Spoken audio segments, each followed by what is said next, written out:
Hello everyone welcome back to Samita blogs. आज चाहिँ हामी यहाँ बर्थडे पार्टीमा आएको छौँ। कसको बर्थडे कस्तो भन्दै त हजुरको बर्थडे आज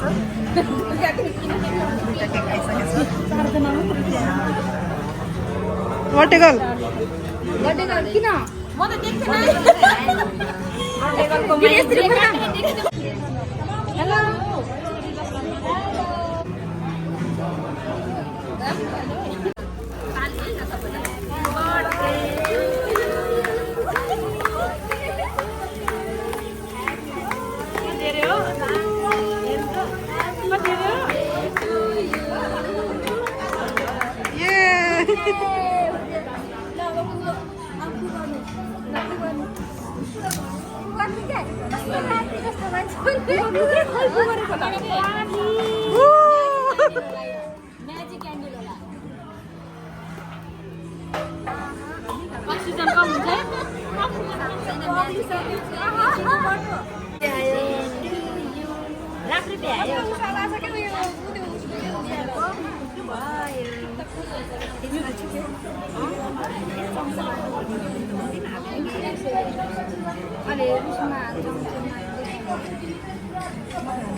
भाउजू